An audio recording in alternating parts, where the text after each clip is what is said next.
today it is World Mental Health Day, and I've sort of had this idea for a video and I wanted to do it earlier in the day,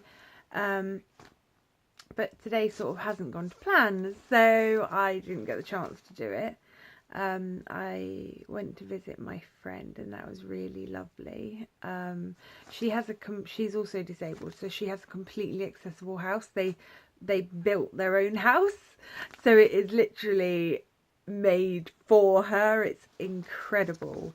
But yeah, so I got to see her. It was nice to go out. I sort of committed that I was going out and leaving the house, so that was really good. As it is World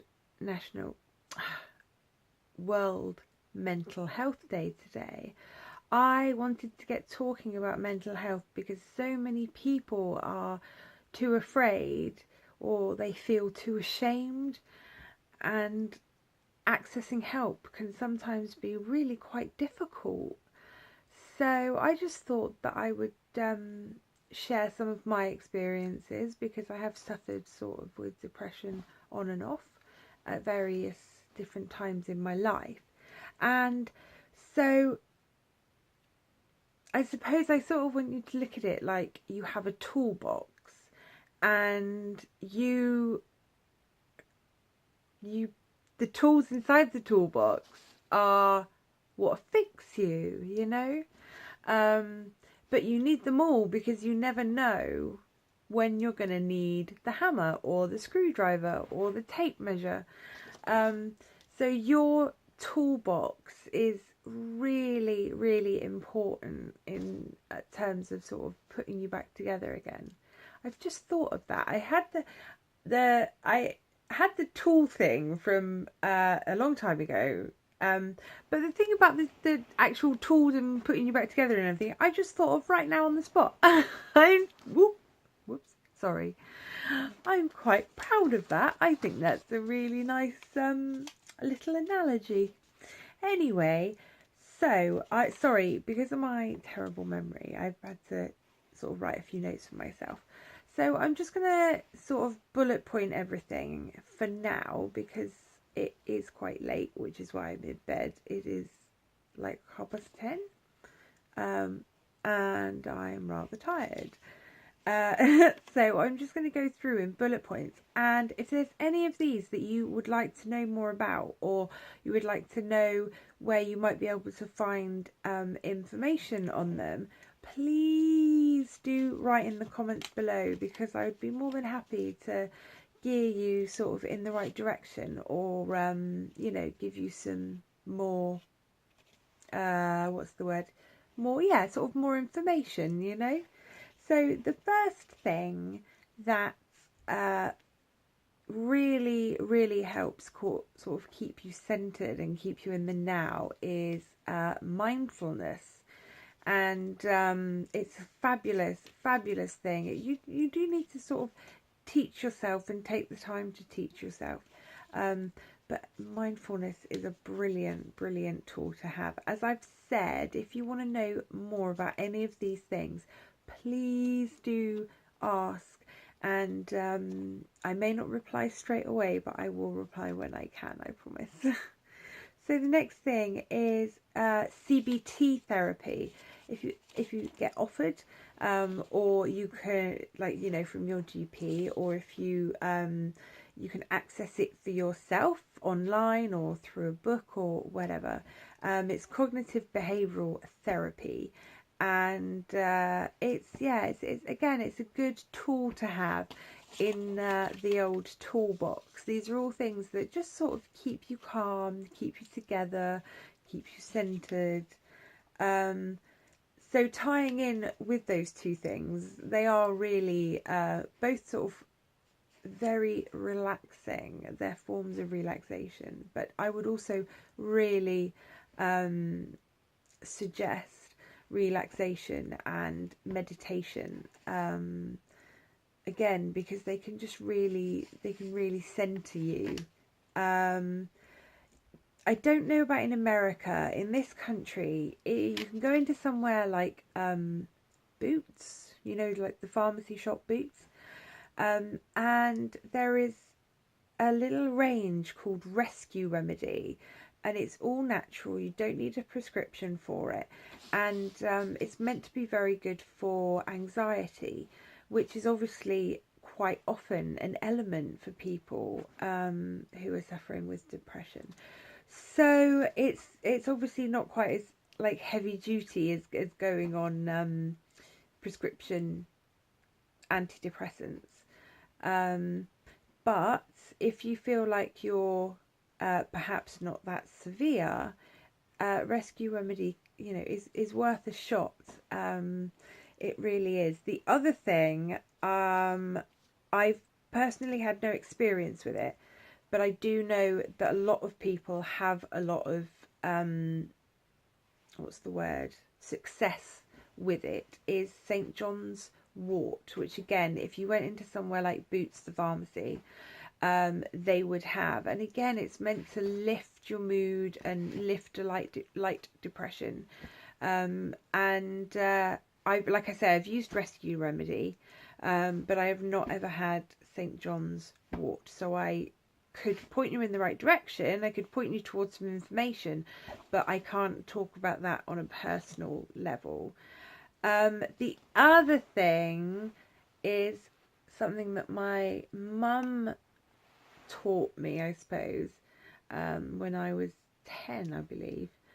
And that is having a happy box. She used to make me a happy box, and in it was a nice bar of dairy milk chocolate, a nice colouring book, really posh nice pencils, some little statues, all the sort of silly odd things that pick you up, and make you smile when you look at them. So happy boxes are something that I've now as an adult always given as gifts, and I will make one day and make a video about it, because it's a really wonderful gift to do for somebody, or it's a really lovely wonderful gift for you to do for yourself. That's okay. The other thing, and this is something that obviously is very personal to me, I have for the last couple of years now filmed the good days. Not all of the good days, but I have filmed a lot of the good days. So now when I have low days, I can watch back the good days, and that's a really wonderful thing to do. Like I say, you don't have to film every day. You don't have to share it with anybody else. It could just be for you. But then you're able to watch and remember, those good days when you are having a slightly, tough day. I completely believe in being creative, and I think if you are that way inclined, whether it is writing, painting, drawing, whatever it may be, if you have a creative outlet, singing, writing music, anything, just do it. Let it all out, let it come out on those tough days. Just get in there and do it. It's a fantastic way of letting emotions escape. I always sort of, for myself, I try and force myself to socialise, because when I socialise, I am always like, hi, how are you? Oh my, yeah, it's so nice to see you. Oh my goodness. And it's that sort of like fake it till you make it, it lifts you, because you may feel like you're putting it on, but eventually you sort of realise that actually you're having a really wonderful time as well.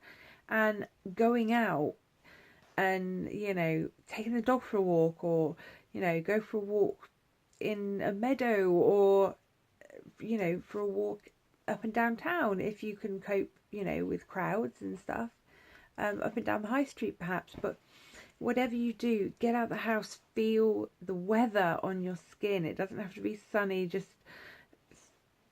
let that wash over you, okay? I'm gonna have to go because this has turned into an epic blog. As in length. I'm not saying it's like amazing. I will film again tomorrow, I promise. But this, I have babbled on for long enough.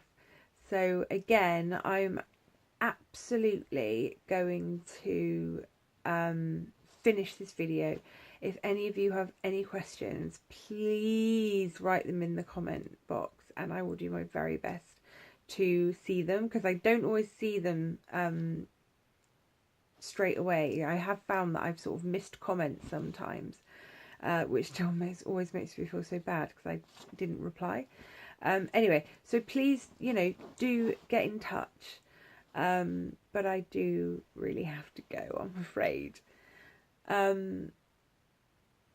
Guys, what can I say? If you're a zebra, just keep going. And if you're not a zebra and you're just a somebody, I hope that you have a wonderful day, a wonderful evening, that you are blessed with love and affirmation, and that you are able to find comfort in familiarity. Oh dear, and Lord, please let me be able to speak. Oh my goodness. Yes, sir. Okay, guys, I'll speak to you tomorrow. God bless. Bye.